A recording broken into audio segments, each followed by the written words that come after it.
लेकिन भाटी जी कुछ कह रहे हैं। भाटी जी नहीं, शो का टाइम भी बढ़ाओ और इसके टाइटल में भी थोड़ा अमेंडमेंट करो। अच्छा भाटी जी बोलिए। अच्छा भाटी जी मजाक, अभी टाइम कम है। भाटी जी टॉपिक पे आते हैं वापस। Thank you. हाँ पूछता है भारत की जगह लिखे करो, भाटी बीजेपी जी से पूछता है भारत। अब मैं फिर कुछ बोलूं? शो का आप 40 पर बोलिए ना, अभी आप टॉपिक पे आते हैं, बोलिए। बोलूं क्या? जी प्लीज।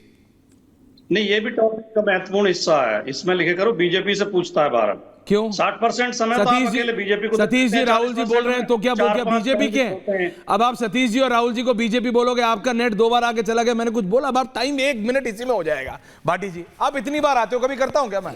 आपको है, अब मैं क्या करूं? बोलिए, पॉइंट पे आइए। लगभग होता, लेकिन आज तो हद ही हो अरे गई। भाटी जी, अरे मैंने ना करी हद भैया। आपके शो में 1 वर्सेस 3 है, एक एक करके सबके पास जा रहा हूं। बोलिए बोलिए भाटी जी, प्लीज बोलिए। आज के आपके शो में हमारे मित्र सुधांशु त्रिवेदी जी भयंकर विरोधाभास का शिकार है। क्यों? Please explain. उन्होंने पूरे समय तो ये सिद्ध करते रहे कि मुसलमान सबसे खराब कौम है, मुसलमानों में कोई उदार नहीं होता, सब कट्टरवादी होते हैं, सब खराब होते हैं। और फिर ये भी सिद्ध, फिर नाम गिनवाने लगे कि मुसलमानों में बड़े बड़े उदार हृदय व्यक्ति हुए हैं, बड़े बड़े धर्मनिरपेक्ष हुए हैं, उनके नाम सुधांशु जी ने गिनवाए। पूरे साल तो ये हमें इस बात के लिए कोसते हैं, जो भी इंडिया गठबंधन के दल हैं, कि ये मुसलमानों का अपीजमेंट करते हैं, उनके तुष्टिकरण करते हैं, और आज गिनवा रहे हैं कि इन्होंने टिकट ही नहीं दिया मुसलमानों को। भयंकर विरोधाभास का शिकार है। और जब व्यक्ति सिद्धांतों पर डटा हुआ नहीं होता तो इसी तरह के विरोधाभास का शिकार होता है। सुधांशु जी ने पूछा कोई पूरी दुनिया में ऐसा देश बता दो जो पंथ धर्मनिरपेक्ष हो। तो मुसलमान संख्या का सबसे बड़ा देश इंडोनेशिया है, और इंडोनेशिया में नाम भी पता किस तरह के होते हैं? Suharto, Sukarno, Megawati. उनके बैंक का नाम क्या? कुबेर बैंक। उनकी एयरलाइन का नाम क्या? गरुड़ा एयरवेज। मतलब वो रामलीला होती है वहां पर, राम को अपना मानते हैं, राम को अपना पूर्वज मानते हैं, राम के समर्थक हैं। ये कह देना कि किसी कौम को, पूरी कौम को खारिज कर देना, ये बहुत भयंकर स्थिति होती है।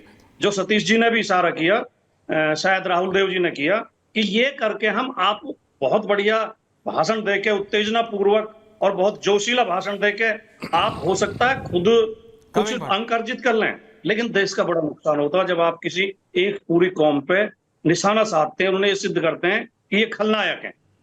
रही बात ये कि भारतवर्ष में आपने एक बात और कही, कट्टरवादियों का शासन जिस दिन हो जाएगा, भारतवर्ष नहीं रहेगा।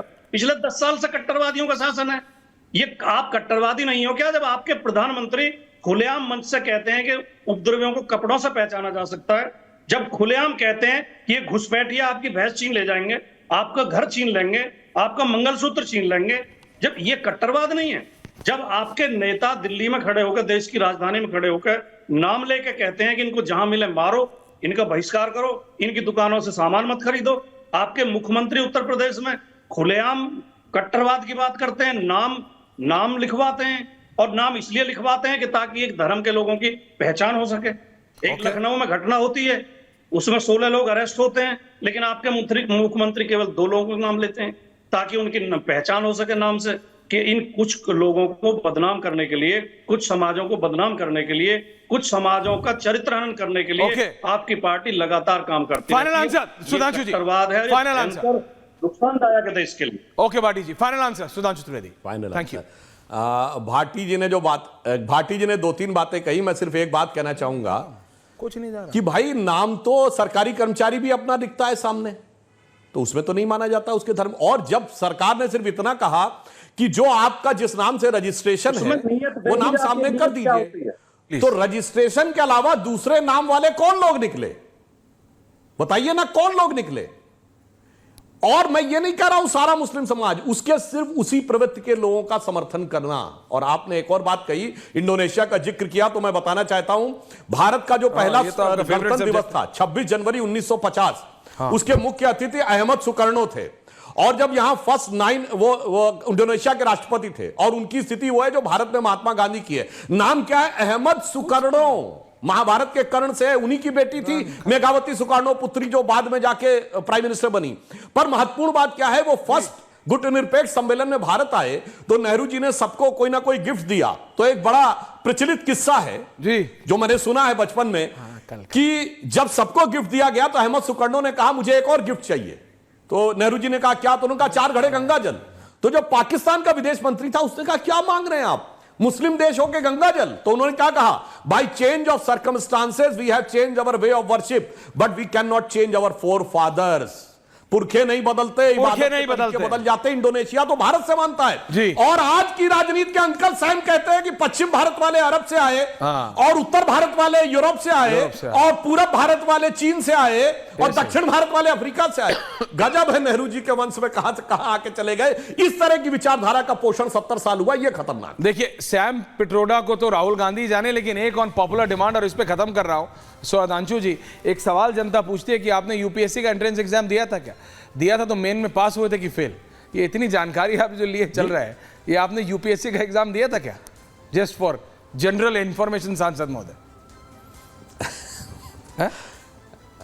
हंस रहे हैं आप? दिया था कितने मार्क्स आए थे ये भी पूछ रही है जनता, ये मैं नहीं पूछ रहा हूं। मगर बताऊंगा देते देते कैसे रह गए थे। हाँ, फर्स्ट ईयर जब मैंने फर्स्ट अटेम्प्ट दिया तो मेरी एज 21 साल नहीं थी, प्रॉब्लम वहां पे फंस गई थी, फिर मैं दूसरा जॉब करने लगा, इसलिए थोड़ी प्रॉब्लम हो गई थी। चलिए बहुत बहुत धन्यवाद आप सबका, थैंक यू वेरी मच। लेकिन जो बांग्लादेश में एक और बात कह दूं, वो कभी भारत में नहीं हो सकता। हाँ जी, टाइम कम है थोड़ा, जल्दी जल्दी बोलिए सुधांशु। अंत में मैं कह देना चाहता हूं, देखिए मैं सिर्फ ये कहना चाहता हूं, ये भारत दुनिया का एकमात्र देश है जहां दुनिया इस धरती पे पाए जाने वाले सारे धर्म पाए जाते हैं। इंपॉर्टेंट नहीं है। ओके। मुसलमानों के सारे फिरके सिर्फ हिंदुस्तान में पाए जाते हैं। 57 में से एक भी मुस्लिम देश ऐसा नहीं जो कहे उसके सारे फिरके पाए जाते हैं।